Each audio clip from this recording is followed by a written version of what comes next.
Parents. พ่อแม่ พ่อแม่ Father. พ่อ พ่อ Stepfather. พ่อเลี้ยง พ่อเลี้ยง Mother. แม่ แม่ Stepmother. แม่เลี้ยง แม่เลี้ยง Siblings. พี่น้อง พี่น้อง Older sibling. พี่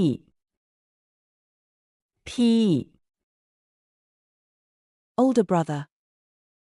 พี่ชาย พี่ชาย Older sister. Young.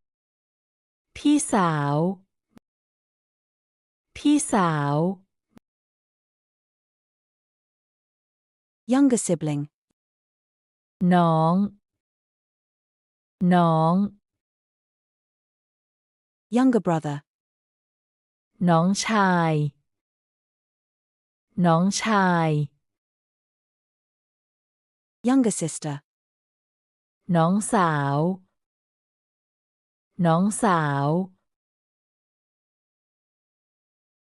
Cousin. ลูกพี่ลูกน้อง ลูกพี่ลูกน้อง Child. Kid. ลูก ลูก Son. ลูกชาย ลูกชาย Daughter. ลูกสาว ลูกสาว Grandchild. Niece. Nephew. หลาน หลาน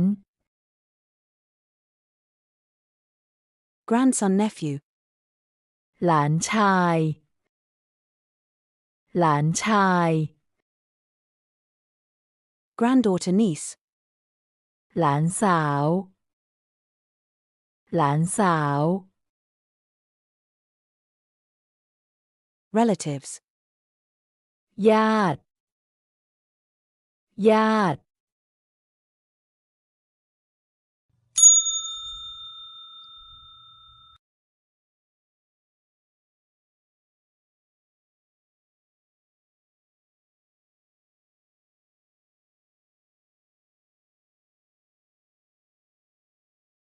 Father's side. Grandfather. ปู่ ปู่ Grandmother. ย่า ย่า Older sibling of father. Uncle. ลุง ลุง Aunt. ป้า ป้า Younger sibling of father. Uncle. Aunt. อา อา Mother's side. Grandfather. ตา ตา Grandmother. ยาย ยาย Older sibling of mother. Uncle. ลุง ลุง Aunt. ป้า ป้า Younger sibling of mother. Uncle. Aunt. น้า น้า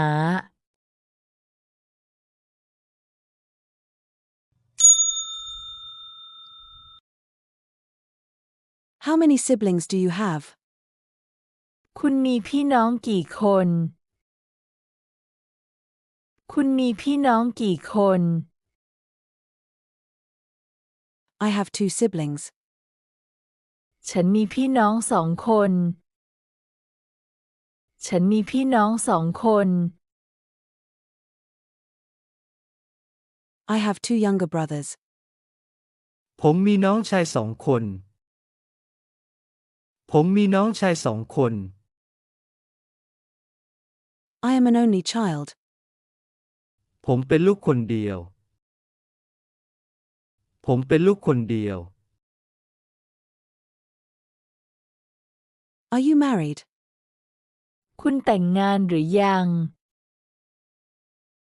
คุณแต่งงานหรือยัง I'm married. แต่งงานแล้ว แต่งงานแล้ว I'm not married yet.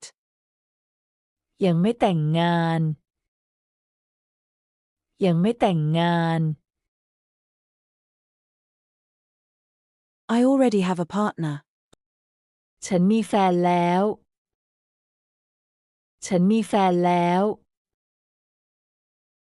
I'm single. ผมโสด ผมโสด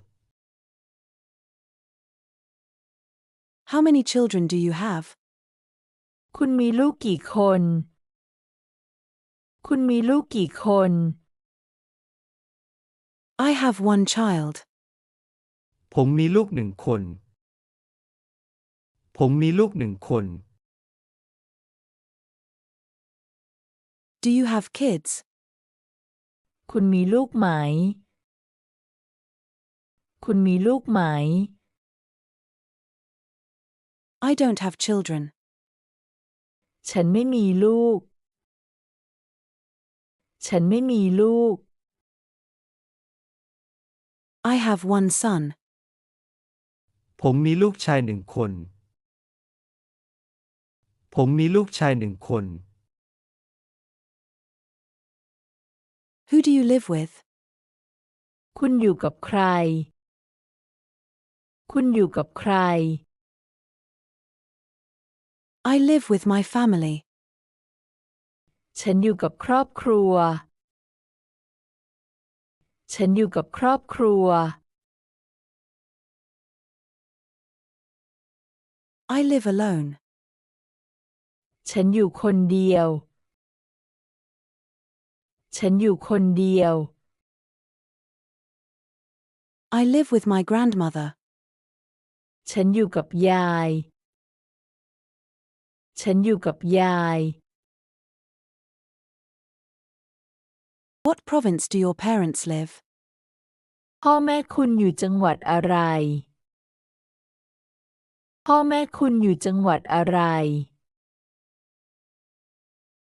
My parents live in Chiang Rai. พ่อแม่ผมอยู่ที่เชียงราย พ่อแม่ผมอยู่ที่เชียงราย